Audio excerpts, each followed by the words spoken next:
Voy entonces a estar hablando de un tema respecto del cual la Cámara Verde de Comercio de Latinoamérica se constituyó hace ya 12 años en Colombia. Hoy día tenemos presencia también en México, Chile y Perú. Y es el de alianzas y colaboración para el logro de los ODS. Los muy familiarizados con la lista de 17 ODS verán allí una expresión que aparece en el ODS 17. 4 puntos que voy a tocar, 4 minutos o algo menos cada uno. Entonces, por suerte tengo aquí a colegas de Cámara de Chile que me pueden dar señales de apure. Lo primero, el contexto. Lo segundo, ¿qué está a tu alcance? Aquí yo me voy a dirigir a cada una de las personas que están presentes y que están recibiendo esta transmisión online, y por supuesto a las organizaciones en las que ustedes trabajan o que ustedes lideran. No voy a detenerme mucho en cómo medir el impacto, porque vamos a estar hablando de una temática que abarca todos los ODS, simplemente dar unos ejemplos puntuales de aquellos aspectos de los ODS que en la vida cotidiana, bien sea desde su hogar, en las comunidades a las que pertenecen y por supuesto en el trabajo, ustedes podrían contribuir. Y finalmente, una recapitulación de pasos a seguir. Parte de lo que aquí yo les quiero transmitir es que cuando hablamos de alianzas y colaboración, hay que empezar en pequeño. Uno puede colaborar con el vecino, uno puede colaborar con miembros de la familia, uno puede buscar que personas con las que uno trabaja también participen de esa colaboración, y por supuesto no hay que dejar de lado, como tantas veces se ha expresado en este foro, en la construcción de cadenas de valor es absolutamente indispensable lograr colaboración con proveedores, con distribuidores y con otro tipo de actores de ese ecosistema. A alguien le escuché recientemente explicar justamente la diferencia entre cadena de suministro y cadena de valor, y es muy sencilla. Cadena de valor es la cadena de suministro con colaboración entre diferentes actores. El contexto, ya se nos adelantó Guterres, el secretario general de Naciones Unidas, presentando la situación que estamos viviendo en el planeta como una ebullición climática. Esto es un poco más elevado que simplemente una simple crisis climática. La era del calentamiento global, pues, a juzgar por las mediciones que históricamente hemos tenido y los extremos en los fenómenos meteorológicos, ya llegaron para quedarse. Hay también un fenómeno de exclusión social.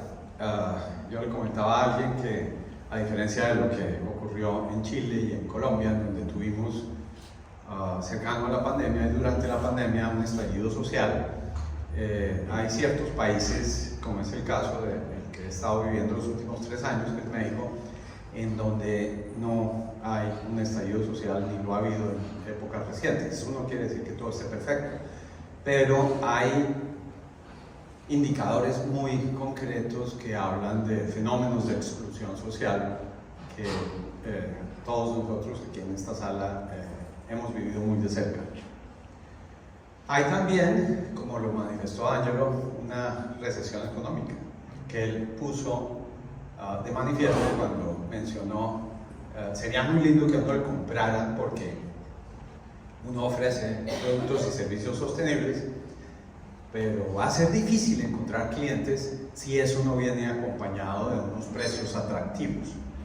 Entonces, yo he vivido múltiples eras de recesión en los diferentes países en que he tenido el gusto de vivir, que son 5, y la expresión de esas recesiones económicas, que son periódicas, se maneja de manera muy diferente en los diferentes países. Simplemente una anécdota personal: cuando salí expulsado de Estados Unidos después de 11 años de vivir en esa etapa por la crisis financiera 2008-2009 y regresé a Colombia, acuñé una frase que indicaría justamente cómo se toman las crisis económicas según el país. Y yo le explicaba a mis amigos y amigas americanas a los que estaba dejando después de esos 11 años. He estado trabajando en Latinoamérica, he estado particularmente viviendo la mayor parte de mi vida en Colombia en esa época, y les puedo decir que en la mayoría de los países latinoamericanos las personas no dejan que la crisis económica o que las situaciones variables de la economía afecten su felicidad. Obviamente esto es más fácil decirlo que evidenciarlo. El punto es que ya sabemos, en todas las crisis económicas se multiplican los suicidios, se multiplican las situaciones de crisis marital y por supuesto, para usar una frase de cajón, cuando la gente experimenta situaciones de crisis, ¿cierto? No es solamente un indicador en las cuentas nacionales, se entera de quiénes son los verdaderos amigos. Hay también una crisis de gobernanza, y lo estamos viendo con el péndulo de la política, que prácticamente en todos los países del mundo se ha manifestado. Y finalmente, hay personas que dicen el nivel de complejidad que se está viviendo es de tal magnitud que hay una multicrisis o policrisis. O sea, no es solo una crisis. Si estuviéramos solamente presenciando una situación de crisis climática, la ciencia climática nos daría las herramientas para resolverla, pero es que esto está coincidiendo con todo lo anterior que ya lo mencioné. ¿Qué puede uno hacer? Como el tema es alianzas y colaboración para contribuir a los ODS, de los que uno en último término se beneficia también, ¿cierto? O sea, no es solamente impactar a poblaciones externas a la organización a la que uno pertenece o a la ciudad a la que uno pertenece, sino cómo eso que sale allá afuera lo revierte a favor o en contra de uno. Lo que en las filosofías hindús llaman el karma.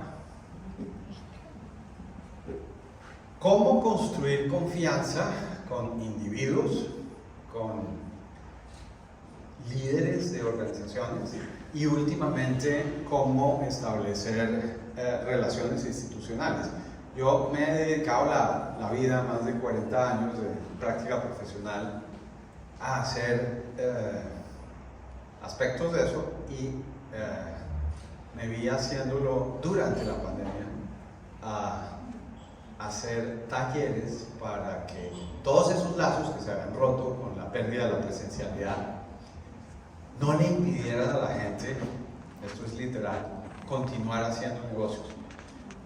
En Cámara Verde tenemos cerca de 850 organizaciones afiliadas y durante el pico de la pandemia 2020 y parte de 2021, en las encuestas que nosotros le hacíamos a nuestros miembros, era muy fácil encontrar una estadística cercana al 30% de estas organizaciones experimentando crisis que jamás habían vivido y que habían tenido dificultad para superar. En un cierto porcentaje de ese 30, muy seguramente algunas simplemente salieron del mercado, a otra tercera parte le ocurrió que tuvo la capacidad de reaccionar.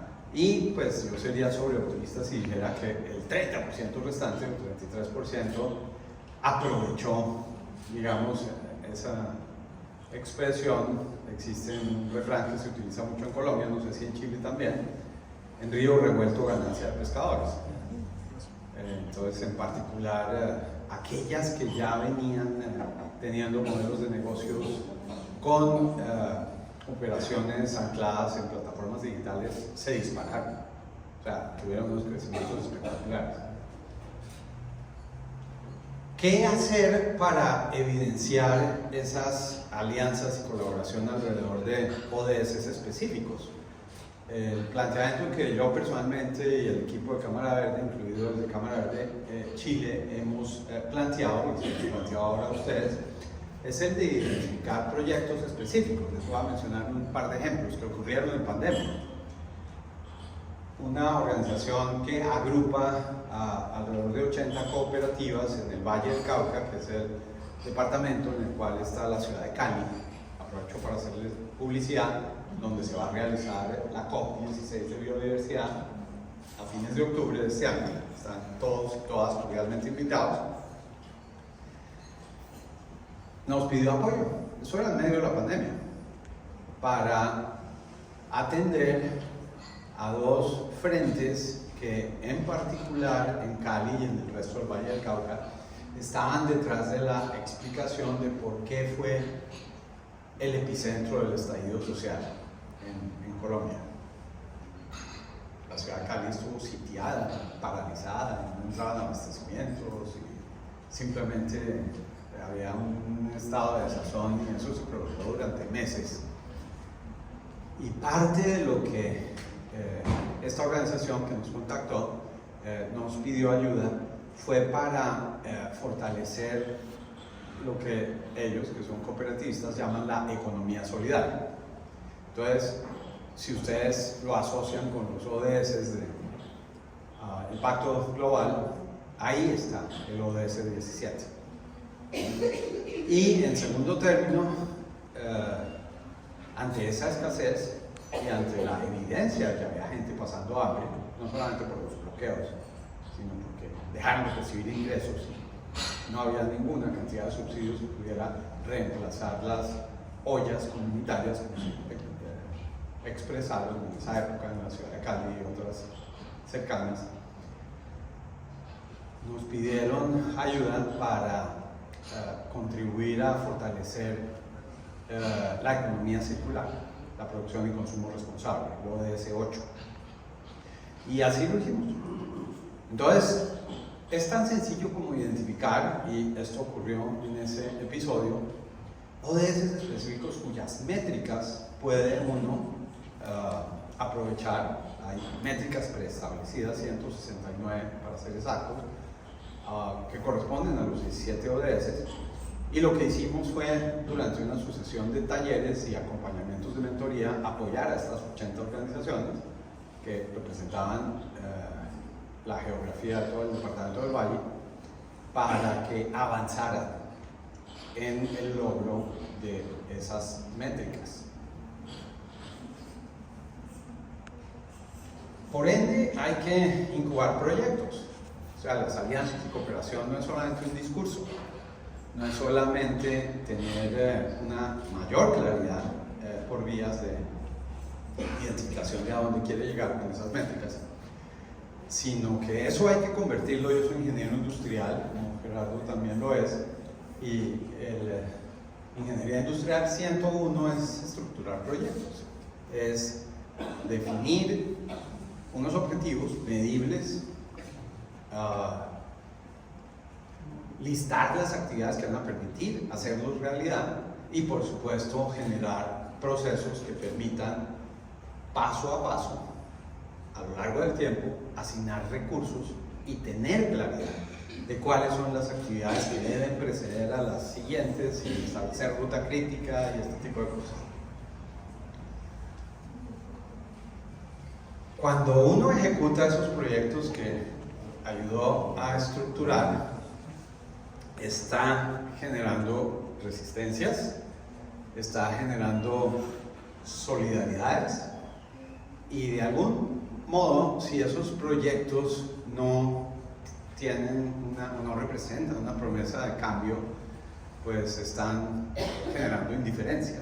Entonces, en todo ello, parte de estructurar proyectos para contribuir al logro de ODS específicos incluye gestionar el cambio. No me voy a meter ahorita en las honduras de explicarles teoría de cambio.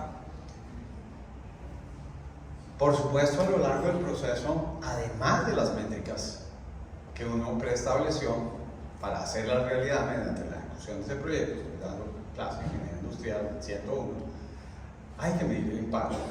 Muchos de estos impactos no son intencionados, muchos de estos impactos son efectos colaterales, pero hay que medirlos. Y la única manera que yo he encontrado históricamente, habiendo participado en el diseño y ejecución de miles de proyectos a lo largo de mi carrera, es hablando con la gente. El tema que ayer reiteraron de comenzar cualquier intervención para medir sostenibilidad identificando los grupos de interés le puede a uno causar sorpresas. Descubriendo muy rápidamente que cuando está hablando de efectos no intencionados hay grupos de interés que uno no había mapeado originalmente y que a medida que uno está apoyando estos procesos de cambio descubre sobre la marcha. ¿Y para qué hace uno todo este grado de detalle enfocándose en un proyecto específico? Para poderlo replicar y de ser posible para poderlo escalar. ¿Cuál es la diferencia entre réplica y escalamiento? La réplica puede ocurrir al mismo costo en otro lugar, aprovechando lecciones aprendidas y buenas prácticas. El escalamiento es mucho más complejo. Para que algo sea escalable se necesita sí o sí que cada nueva réplica cueste menos, no solamente en tiempo, en aprendizaje, sino específicamente en el uso eficiente de recursos.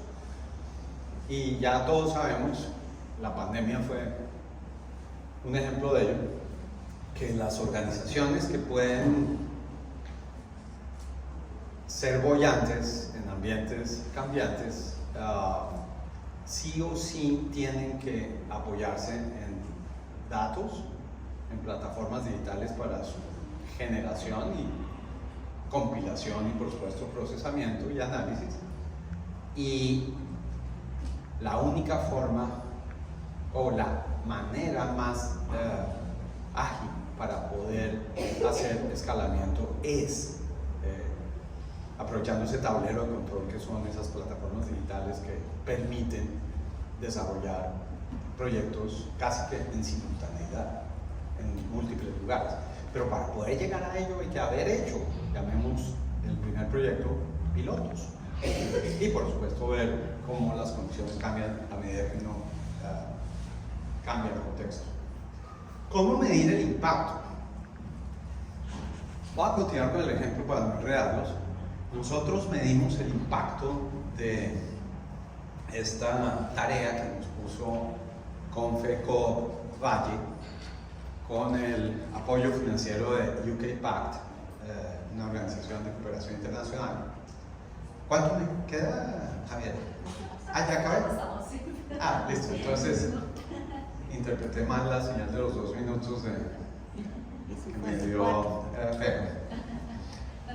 ¿Cómo la aplicamos desde el punto de vista de indicadores sociales? Si el propósito de esta solicitud que nos hizo Confeco Valle era mitigar los efectos negativos del estallido social en el Valle del Cauca, incluida el limitado acceso a oferta alimenticia, independientemente de qué cooperativa era con la que estábamos trabajando, un indicador era y cómo usted está o ha contribuido a mejorar esa oferta alimenticia o al menos a mejorar el acceso que a las personas a su alrededor su actividad como cooperativa permite. Y no importa que fuera una cooperativa que fabrica muebles de madera o una que instala paneles solares, siempre hubo la posibilidad de rastrear el efecto sobre acceso a alimentos o hambre cero, que es también otro de los ODS. No me voy a detener en los otros indicadores, simplemente llamarles la atención al tema de transformación cultural. Estos son proyectos que se quieren no solo replicar, sino escalar y además exportar a otras comunidades. Y si uno no tiene claro qué es lo que mueve a la gente en otros contextos, en otras comunidades, ese proyecto no es escalable, punto.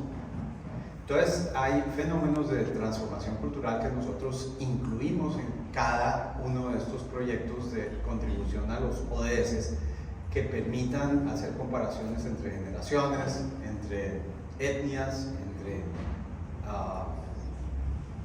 orígenes nacionales de las personas.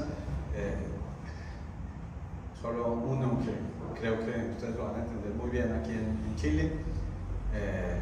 Durante la pandemia también estuvimos trabajando en la evaluación de políticas de inclusión laboral en grandes empresas y nuestro foco fue la comunidad de migrantes venezolanos en Colombia, en 4 grandes ciudades. Más de 2 millones de migrantes venezolanos estaban en Colombia en ese momento. Yo creo que ahorita ya va por 3 millones. Y no podíamos hacer la evaluación de la posibilidad de que esto tuviera continuidad y básicamente de que fueran estables en el empleo estas personas sin atender a las aspiraciones de la comunidad. Y algo que les puedo adelantar es que muchos de ellos, su aspiración era regresar a su país. Entonces difícilmente podía uno desgastarse en generar compromisos de estadías de 2, 3, 4, 5 años. Ya sabemos lo que pasa con los millennials, eso no existe. Y decir, la comunidad venezolana va a darle estabilidad laboral a la empresa que la necesita. No, eso tampoco va a ocurrir así. Pasos a seguir: sensibilización sobre las causas de la crisis o de la multicrisis, familiarización con casos de éxito, o sea, no todo es negativo. En Cámara Verde ya hemos realizado 19 foros y más de 300 webinars destacando casos de éxito. Las visiones apocalípticas y casandrescas pues se las dejamos a otro tipo de organizaciones, pero lo nuestro es mostrar que vía negocios verdes se pueden resolver situaciones de crisis en la triple cuenta.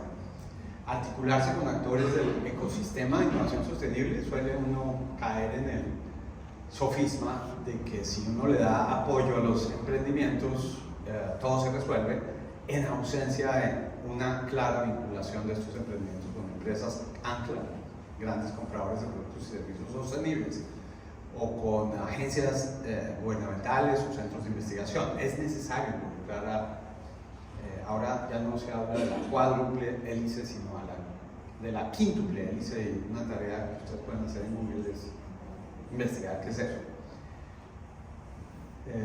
No todas las alianzas son lo mismo. Hay unas que permiten acelerar el proceso de contribuir a ODS y hay otras que lo frenan. Entonces eso hay que evaluar. Y finalmente, esto cuesta. Ya nos lo dijo aquí Ángel. Entonces uno puede tener las mejores intenciones y si lo que en el mercado hay es plata suficiente para absorber el 10% de las inversiones en tecnología que van a permitir hacer la transición energética, ¿de dónde saca uno el 90% restante? Esto también tiene que ver con el costo de ejecución de los proyectos para, en alianza, lograr avances en contribución.